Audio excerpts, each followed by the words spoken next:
pessoal, beleza? Hoje a nossa aula 6 é do nosso curso sobre as crises econômicas, né? Eu sou o Thiago.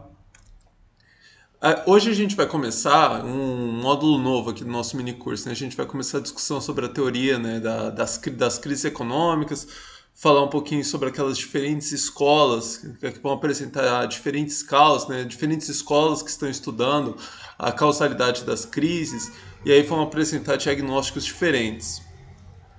Antes disso, antes de entrar na discussão, eu queria fazer um comentário rapidamente, que já começaram a surgir algumas dúvidas nas aulas anteriores aqui do minicurso. Aí só dar um toque para vocês de um negócio que vai facilitar a minha vida. Imagina eu me utilizei um outro perfil meu aqui que eu tenho no YouTube, como exemplo aqui. Imagina que eu tenho uma dúvida, aí eu venho aqui na seção de comentários, né, do vídeo e lanço aqui uma dúvida.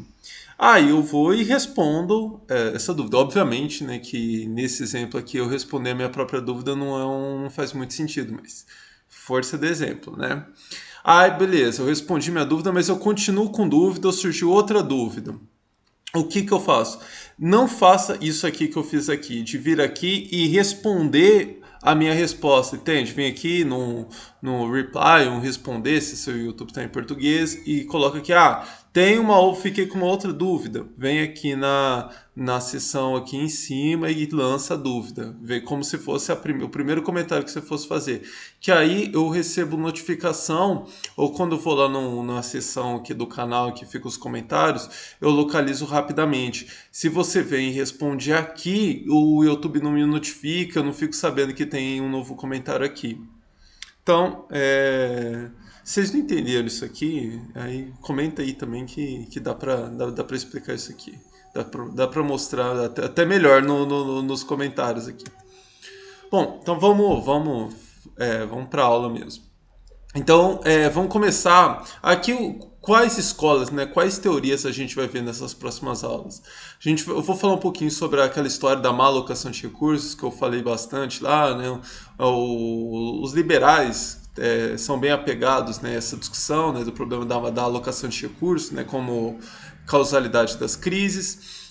Quando a gente já se aproxima mais aqui das escolas marxistas, keynesiano marxistas, regulacionistas, né, a gente vai ver mais essa história da profit squeeze, né, achatamento dos lucros, teoria do subconsumo, uma discussão, duas categorias que aparecem bastante, neoliberalismo e financiarização. Vou até falar um pouquinho da financiarização hoje.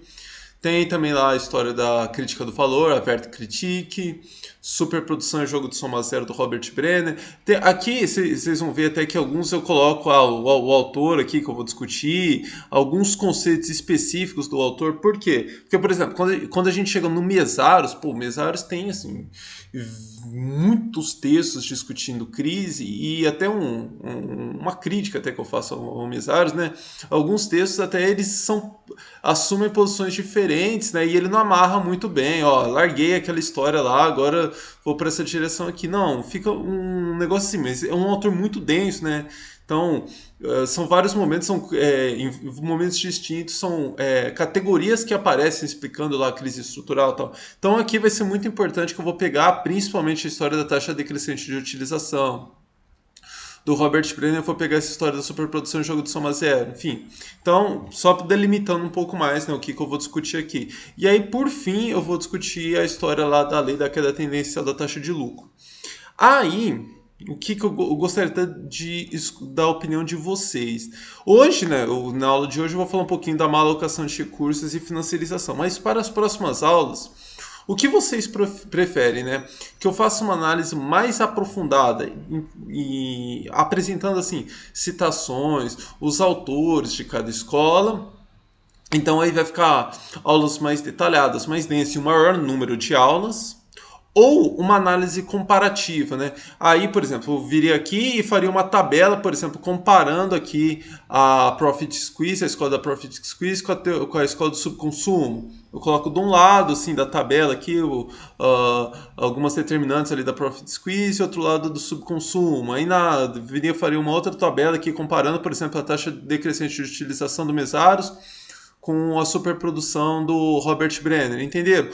São duas opções, então, ou uma análise mais tradicional, né? Eu venho, vamos falar aqui da Profit Squeeze, eu venho, citação, vou mais detalhadamente, né, apresentando os autores, apresentando os argumentos, ou uma análise mais comparativa. Obviamente que eu faria ali um slide primeiro, Profit Squeeze, mas rapidamente, sem muita citação, sem muitos detalhes, e aí iria ali para uma tabela para comparar. Eu acho que esse segundo exemplo aqui, uma análise comparativa, eu acho que fica mais didático e fica mais rápido, com menor volume de aulas. Só que não fica um negócio tão detalhado, às vezes quem você quer conhecer... Você quer conhecer mais aprofundado, com mais profundidade, você quer ver citações, onde que eles estão, algumas citações que eles estão pegando lá do Marx, algumas referências que eles estão pegando lá do Marx, enfim. Aí eu aguardo um feedback de vocês aqui nos comentários. Uma outra opção para o fim, só para completar aqui, às vezes também algumas escolas que vocês querem mais detalhes, também vocês podem fazer isso também, falar, tal escola aqui eu quero mais detalhes. Então, por exemplo, eu já vi o pessoal falando que quer detalhes da Vert Critique. Aí a Vert Critique eu faço dessa forma aqui mais detalhada. Aí, Profit Squeeze, subconsumo, eu faço no formato tabela. Dá também para fazer isso, ser um pouco mais flexível, não fazer da mesma forma para todas as escolas. Bom, dito tudo isso, vamos aqui então para a aula de hoje falar um pouco. Eu vou falar especificamente daquela história do problema da alocação de recursos, né? Que é um problema que aparece, é uma teoria, né? Uma discussão que aparece muito mais lá do lado dos liberais do que nas discussões marxistas. E por quê? Eu até falei, acho que na aula 2 do nosso minicurso, né, que esse problema de alocação de recursos, ele é uma questão que está meio resolvida ali dentro do marxismo, desde o livro 2 do Capital, que o Marx mostra lá, né, que como no capitalismo os agentes agem necessariamente de forma descoordenada, né, o empresário ele não está pensando em agregados, em indicadores macroeconômicos para determinar, não, peraí, eu preciso produzir mais porque a produção do meu setor está em baixa. O que ele utiliza, né, para saber se ele vai produzir mais ou se ele vai produzir menos? A expectativa de uma lucratividade, né? Então, essa produção, né, essas decisões, elas são individualizadas, né? E aí é o caos, né? Cada indivíduo tomando sua própria decisão ali, cada mônada específica tomando uma decisão específica, né? E isso no todo, né, gera uma alocação caótica de recursos. Isso, portanto, é inerente ao capitalismo, essa alocação individualizada de recursos, cada agente ali, cada mônada tomando decisões individualizadas. Os liberais eles vão argumentar o seguinte: cada indivíduo, né, cada empresa, cada consumidor vai tomar as decisões que são mais interessantes para ele, que vão aumentar a sua utilidade. E aí, cada agente buscando aumentar a sua utilidade individual vai gerar o aumento da utilidade para a sociedade como um todo. Então, eles pressupõem o seguinte, que cada indivíduo buscando maximizar a sua utilidade, isso gera a maximização da utilidade para a sociedade como um todo. Mas seja, isso aqui é um pressuposto.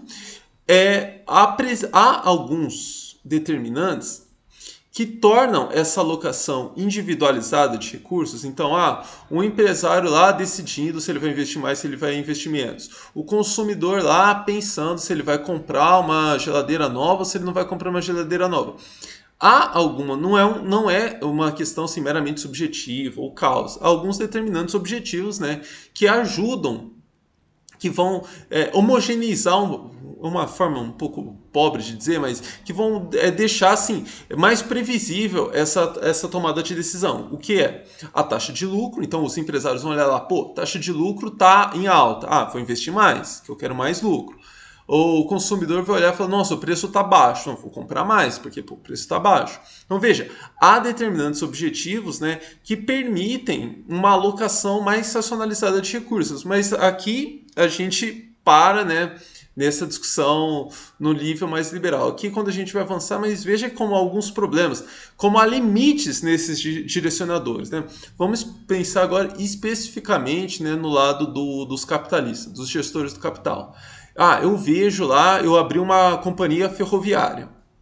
Eu achei que a taxa de lucro lá do setor ferroviário estava muito promissora e aí eu abri uma companhia ferroviária.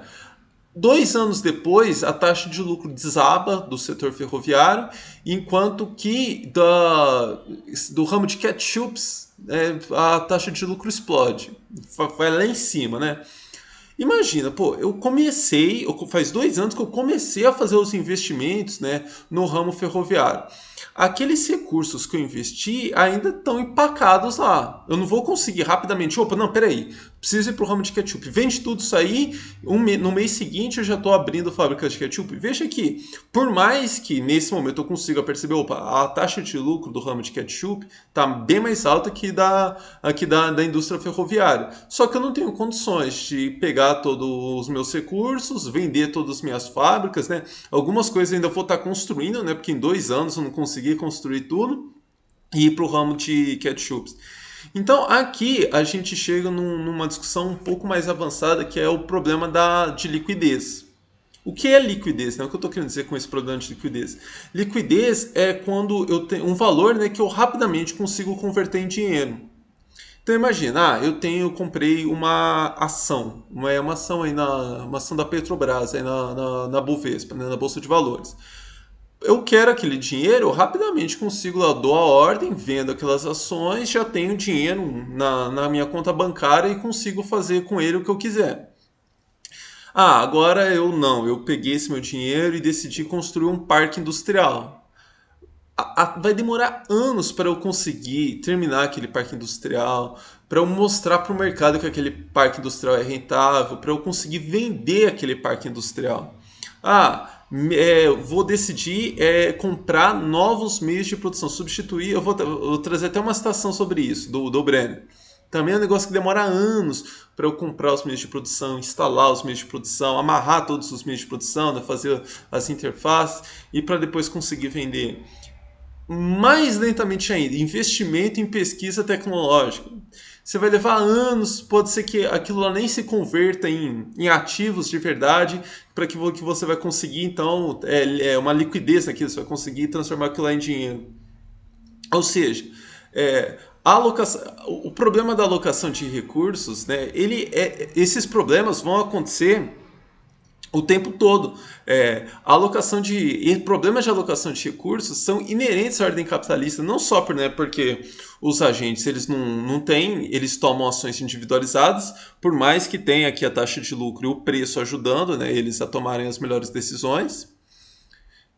Mas, ainda que eles vejam, pô, agora a minha melhor decisão por meio da taxa de lucro seria investir lá na fábrica de ketchup, mas meu investimento está empacado aqui na companhia ferroviária. Então, isso aqui foi só alguns exemplos, né, de como que esse problema da alocação de recursos, né, porque, veja, até agora eu não falei do Estado, né, porque como vocês sabem, para os liberais, essa alocação de recursos o problema decisivo vai ser, né, para gerar esses problemas na alocação de recursos, a interferência do Estado. Então, antes eu vou já comentar, né, como que o Estado interfere nisso, mas antes eu vou trazer aqui duas situações aqui que vão reforçar o que eu acabei de falar. Primeiro tem essa citação aqui do Katz, né, Claudio Katz, ele vai dizer o seguinte: o sistema de preços, de novo, ele está falando, então, aqui, de novo, né, como que esse sistema de preços, dos lucros, dos preços, premia ou castiga pós-festo, né, depois que você já fez o investimento. Então, você só vai saber, depois que você fez o investimento, se você vai ser premiado ou não. Então, premia pós-festo a economia ou desperdício do trabalho social no qual incorrem os capitalistas que se adiantaram ou se atrasaram na inovação. Então, aqui ele está falando especificamente, né, desse último exemplo que eu trouxe aqui, que da pesquisa tecnológica. Você vai fazer uma pesquisa tecnológica, você não sabe se aquilo lá vai render dividendos, né? Se você vai conseguir de fato extrair lucro daquilo ou não. Você só vai saber depois. Então veja, não tem como você tomar uma decisão racionalmente ótima aqui. É risco atrás de risco. Aqui uma citação do Brenner, né? Os investimentos em capital fixo tendem a ocorrer a ocorrer em ondas e ser incorporados em grandes blocos de desenvolvimento tecnicamente interrelacionados. O que ele está falando, né? Que, por exemplo, eu tenho uma fábrica Olha, vamos à segunda parte aqui que ele vai até ajudar a explicar, gente. Como resultado da inter-relação técnica interna da unidade, né, da fábrica, as fábricas existentes tendem a achar difícil adotar inovações específicas sem alterar significativamente ou transformar completamente o seu layout. Então, imagina, eu tenho lá uma fábrica, né, e tem 5 grandes sistemas de máquinas lá dentro, né, interligados. Não tem como, em muitos casos, não tem como eu trocar um sistema especificamente sem trocar o todo. Ou às vezes depois com questão de tecnologia da informação, com sistemas, né, de informatizados, né, eles têm que você tem que ver a capacidade dele se relacionar, né, dele interagir aquela tecnologia das máquinas, né? Então veja que, de novo, né, o que isso significa, né, para essa questão da alocação de recursos, né? Como que essa alocação de recursos ela é complicada, como você precisa às vezes de ficar juntando, né, um capital por anos para conseguir fazer um investimento. Isso aqui até, se eu fizer um outro mini curso, né, discutindo os gestores do capital, vou ficar uma aula aqui especificamente discutindo essas nuances, essas dificuldades em fazer investimento produtivo. Aqui na sequência já vou até complementar um pouquinho disso com a história da financiarização. Mas agora, então com isso aqui eu estou querendo só mostrar, né, reforçar como que é esse problema da alocação de recursos, né, ele é inerente à ordem capitalista. Porque agora eu vou falar um pouquinho, né, da interferência estatal, que é para os liberais o grande problema aqui que vai gerar esses problemas na alocação de recursos. A primeira pergunta, né, a interferência estatal na alocação de recursos, a ação estatal, né, interfere com a alocação de recursos? Interfere. Vou mostrar, vou dar aqui 4 exemplos, né, de como ela interfere. Marcos regulatórios, quando o Estado vai cria uma lei lá, um decreto de que para você criar, sei lá, para você abrir um posto de gasolina, você precisa de alvará dos corpos de bombeiro, do corpo de bombeiros, você precisa de alvará, licença ambiental. Então, isso aqui interfere com a alocação de investimentos? Interfere. Quando você vai fazer um investimento aí, você vai abrir um posto de gasolina, você sabe que vai demorar um tempo até você conseguir todos esses alvarás para você começar a funcionar. Então veja, aquela taxa de lucro do primeiro momento, você sabe que eu não vou usufruir, eu não vou poder gozar dessa taxa de lucro, né? Porque meu negócio vai demorar 6 meses, um ano para estar em funcionamento, então eu não sei como que vai ser a taxa de lucro daqui a um ano. Então veja que isso já gera um problema de alocação de recursos. Também tem também aqui ainda no universo dos marcos regulatórios, tem também aquela exigência de contrapartidas. Você vai abrir uma fábrica, né, que vai gerar degradação ambiental. Às vezes você precisa combinar umas contrapartidas, enfim, uma série de contrapartidas, né? Vou gerar outros bens para a sociedade, outros bens ambientais, né, que vão compensar os males que eu vou gerar. Política monetária. Foi até quem viu lá o vídeo lá discutindo com o Fernando Urich, né? Ele fala o tempo inteiro, né? Reduziu a taxa de juros, aumentou a emissão de divisas, né? A liquidez, a emissão de moedas, né? Todo mundo quer pegar esse dinheiro, ainda que não tenha um fim para isso, porque, enfim, está compensando, né? Juros está em baixa, liquidez, né, de moeda está em alta, né? Então as empresas os gestores, né, pegam esse dinheiro fácil aí e fazem investimentos aí que eles não fariam se não, em outro contexto, né? Obras públicas, os gestores, o Estado lá decide abrir um porto, um novo aeroporto, né, para fins para transporte, né, de mercadorias. Aí num momento, né, de repente aquele porto ficou pronto com uma atividade sua, né? A logística que era inviável, né, para você abrir uma fábrica em determinado ponto ali, agora começa a compensar, porque tem um porto, tem por onde eu escoar minhas mercadorias. Aí você vai fazer aquele investimento. O que eu estou tentando mostrar aqui? Eu não comentei isso aqui, né? Que a interferência estatal ela pode melhorar a alocação de recursos, como ela pode piorar. Aqui na história nos marcos regulatórios, pode prejudicar a alocação de recursos. Veja, não estou dizendo que se prejudica a alocação de recursos, que licença ambiental é ruim. Não é isso que eu estou querendo dizer. Estou querendo dizer que para esse efeito prático, assim, de antecipar o retorno dos investimentos, esses movimentos aqui geram dificuldades. Nem de longe é isso que eu estou querendo dizer. Mas tem aqui, por exemplo, política monetária, cobras públicas, você pode facilitar, melhorar a alocação de recursos, né? Recursos que seriam alocados de forma pior, de repente o Estado toma uma ação ali que melhora, né? Que facilita que o capital consiga antecipar seus retornos, né? Fazer investimentos mais racionais. Tem também a história de incentivo fiscal, né? Desoneração tributária. Você praticamente, né, elimina a carga tributária, sei lá, sobre produção de medicamentos no Brasil. E aí você encoraja, né, que os gestores do capital vão aí para o ramo vão produzir, abrir indústria farmacêutica aí para gozar desses incentivos fiscais. Mas vejam, de novo, imagina que tá horrível a indústria farmacêutica, né? Que os grandes players internacionais, aí, as grandes fábricas, né? A Bayer, estão dominando completamente o mercado. Você entrar para enfrentar essa concorrência internacional tá um negócio completamente inviável. A desoneração tributária aqui no Brasil que vai fazer com que comecem a surgir, bombar uma série de empresas nacionais? Pode ser que não.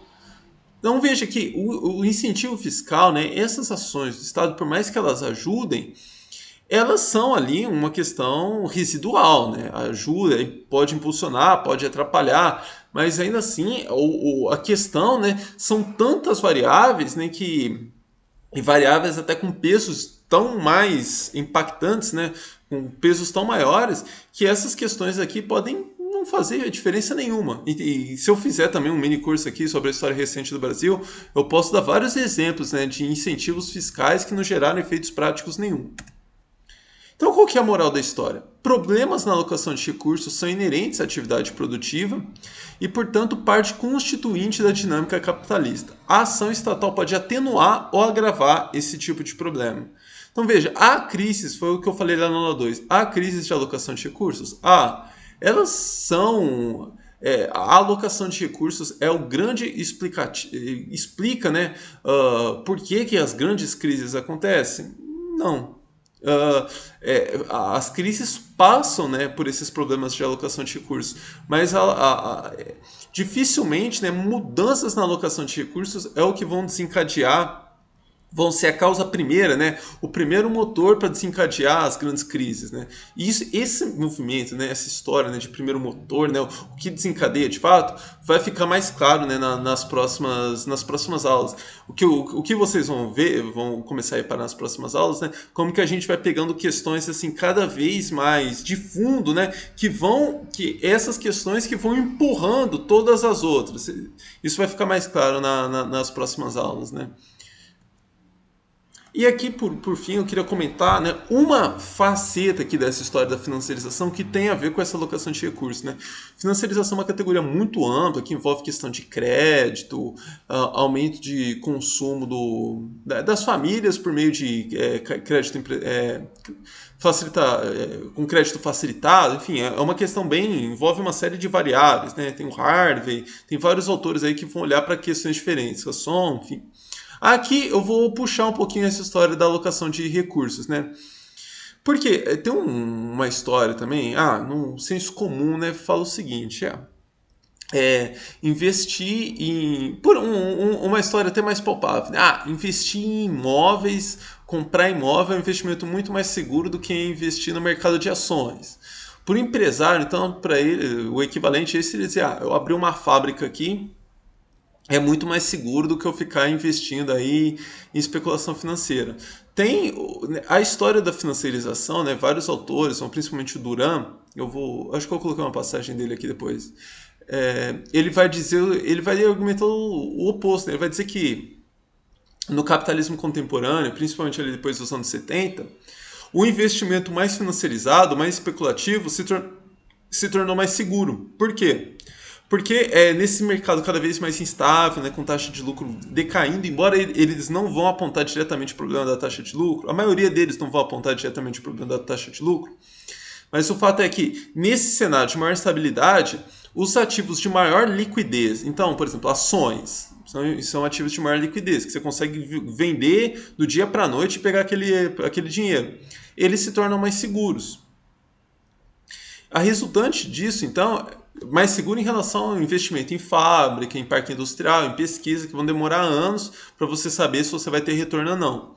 A resultante disso, né, então o resultado disso é que a expansão, os ativos, essa expansão de investimentos em ativos financeiros acontece, né, em detrimento de investimentos em atividade produtiva. Então, ou seja, os gestores, né, os empresários, os capitalistas querem investir cada vez mais, né, em especulação financeira, em mercado financeiro. Enfim, tem uma série de atividades também que talvez num futuro minicurso eu possa discutir com vocês, Shadow Bank, uma série de práticas aí, operações de hedge, atividades altamente especulativas, né? Como que essas atividades, que à primeira vista né, é um cassino, é pura especulação, quase que aposta, se tornam mais seguras do que investimento em atividade produtiva. Então, há uma máxima aqui, né, para fechar isso aqui, né, que a economia contemporânea, segundo esses autores, né, a economia contemporânea se ergueria, portanto, sobre o pântano da especulação financeira. Seria uma economia de bolhas financeiras. E aí aqui eu coloquei duas passagens bem longas, né? Na verdade é a mesma passagem, né? Uma aqui na sequência da outra. Do Chesney, eu não vou ler essa passagem aqui muito grande, mas essa aqui é uma... Eu vou deixar aqui primeiramente na descrição do vídeo e aí depois, quando eu fechar esse módulo aqui, eu disponibilizo esses slides para vocês e aí vocês podem ler essa passagem, né? Tranquilamente aí no conforto dos seus lares. Mas essa aqui é uma passagem quase com um, o Chesney é um dos primeiros autores, né, que se atenta, né, começa a fazer referência a esse problema da financiarização, e essa passagem aqui é uma passagem que a gente sempre recorre, né, para apresentar esse problema, né? Então ele vai falar aqui dos gestores, né, de fundos, né, como que a própria atividade deles, né, os saberes, o conhecimento técnico, né, que esses gestores precisavam, né, para tomar as decisões, muda completamente, né, com essa virada ali para as atividades mais financiarizadas, com as atividades mais especulativas. Então imagina, antes os gestores, num contexto anterior, os gestores precisavam entender, mesmo que você era um gestor lá de banco, imagina, você precisa conhecer, ser um gestor lá de um banco, né? Você precisa conhecer os seus clientes para saber se você deve ou não emprestar determinada quantia lá de capital, né? Você precisaria, num contexto anterior, você precisaria ter o mínimo conhecimento técnico, né, de negócio mesmo, de pesquisa, de produção, para saber se aquele projeto, né, se aquela parque industrial que ele está querendo construir, se é rentável, se é uma atividade viável. De repente, né, ou não tão de repente assim, o conhecimento técnico demandado desses agentes é muito diferente. Eles precisam saber, essa ação que ele vai tomar, essas decisões que ele vai tomar aqui, qual que é o reflexo disso no mercado de ações, né? As ações da empresa vão desvalorizar. Então veja, muda, né, o tipo de conhecimento que os próprios agentes, né, os gestores do capital precisam para atuar nesse mercado diferente.